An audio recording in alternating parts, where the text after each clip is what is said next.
দেখতে অনেকটা কেকের মতোই, তবে ভেতরে একদমই অন্যরকম, খেতে হবে অসাধারণ। এটা বাচ্চা থেকে বড় সকলেই পছন্দ করবে। আর আপনি যদি ঈদের দিন সকালবেলা এই ডেজার্টটি আপনার টেবিলে রাখেন, দেখবেন এটার প্রতি আকর্ষণ সবার আগে। আজকের এই ডেজার্ট যদি আপনাদের কাছে ভালো লেগে থাকে, অবশ্যই নিজেদের ওয়ালে শেয়ার করে রেখে দিতে পারেন। পরবর্তীতে আপনারাও কিন্তু ট্রাই করতে পারবেন। তো প্রথমে একটি বোল নিয়েছি, এর মধ্যে নিয়ে নিচ্ছি টক দই। আমি এখানে হাফ কাপ টক দই নিয়েছি, এর সাথে নিয়ে নিচ্ছি 1/4 কাপ চিনি আর 1/4 কাপ পরিমাণ ঠান্ডা লিকুইড দুধ।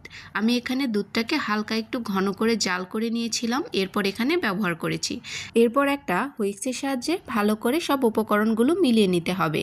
চিনিটা যতক্ষণ না গলছে ততক্ষণ পর্যন্ত এটাকে নাড়াচাড়া করে ভালো করে মিলিয়ে নিতে হবে। এরপর এর সাথে নিয়ে নেব 1 কাপ পরিমাণ ময়দা। আপনারা চাইলে এখানে আটাও ব্যবহার করতে পারেন।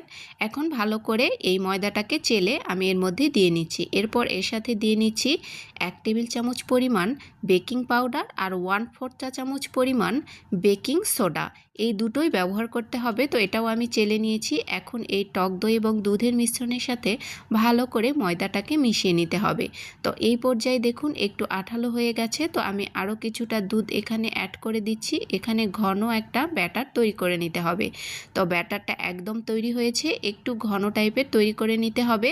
তো এখন আমি এই কেকগুলোকে ভেজে নেব। এটা কেকের একটা ব্যাটার আমি তৈরি করে নিয়েছি, আর ব্যাটারটা তৈরি হবে প্যানকেকের মতো। তো আমি এখন এই কেকগুলোকে ভেজে নেব। তো একটা প্যান বসিয়ে নিয়েছি, এর মধ্যে আমি অল্প করে ব্যাটার দিয়ে নিয়েছি। এখন চারিদিক থেকে একটু ঘুরিয়ে নিয়ে একটু পাতলা করে নেব।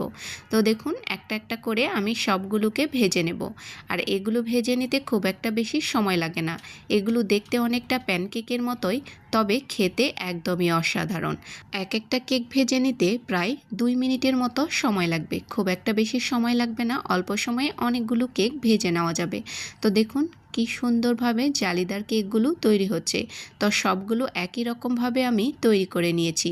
তো এগুলোকে নামিয়ে ঠান্ডা করার জন্য সাইড করে রেখে দেব। এখন আমি ভেতরের একটা ক্রিম তৈরি করে নেব।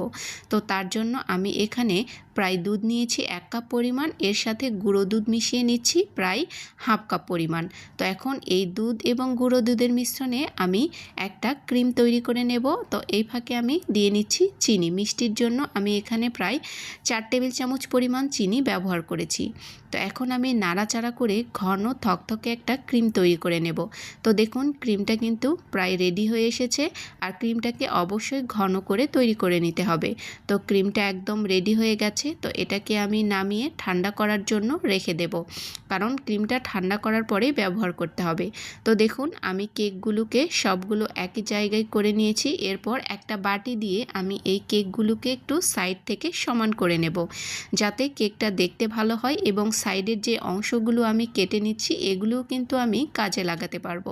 তো দেখুন আমি সাইড থেকে যেই এক্সট্রা অংশগুলো কেটে নিয়েছি এগুলো বাটির মধ্যে উঠিয়ে নিয়েছি। এখন এগুলোকে আমি একটা ব্লেন্ডার জারে দিয়ে আমি ব্লেন্ড করে নেব। তো দেখুন উপরে যে কেকের ডেকোরেশন হবে আমি এটা দিয়েই করে নেব। তো আমি এটা হালকা একটু ব্লেন্ড করে নিয়েছি। আর এদিকে ক্রিমটাও কিন্তু ঠান্ডা হওয়ার পরে একদমই থকথকে হয়ে গেছে। এখন এই ক্রিমটা আমি ব্যবহার করব। তো প্রথমে একটা কেকের উপরে আমি ক্রিম লাগিয়ে নিচ্ছি, এরপর আরও একটা কেক আমি বসিয়ে দিচ্ছি। তো এরকম করে একটা একটা করে বসিয়ে দিতে হবে আর ক্রিম লাগিয়ে নিতে হবে। তো সবগুলো কেক আমি বসিয়ে নিয়েছি, এর সাইড থেকেও একটু ক্রিম লাগিয়ে নিচ্ছি। আর বাকি যে আমি সাইড থেকে বের করা অংশগুলো গুঁড়ো করে রেখেছিলাম এগুলো চারিদিক থেকে ছড়িয়ে নিয়েছি। এরপর চারিদিক থেকে একটু বাদাম দিয়ে আমি এটাকে ডেকোরেশন করে নিয়েছি। তো দেখুন নরম তুলতুলে মজাদার এই কেকটি রেডি। এটা বড়রা শুধু না, বাচ্চারা কিন্তু লুফে খাবে, এতটাই বেশি ইয়াম্মি হয়। আর এটা ভেতরে তো একদমই নরম তুলতুলে। তো দেখুন তৈরি করা কতটা সহজ, আর খেতে একদমই ডিফারেন্ট আর অসম্ভব মজাদার। আপনারা ঈদে অবশ্যই একবার হলেও এইভাবে এই কেকটি তৈরি করে দেখবেন। তো আজকের রেসিপিটি যদি আপনাদের কাছে ভালো লেগে থাকে অবশ্যই বেশি বেশি করে শেয়ার করে দেবেন। আল্লাহ হাফেজ, আসসালামু আলাইকুম।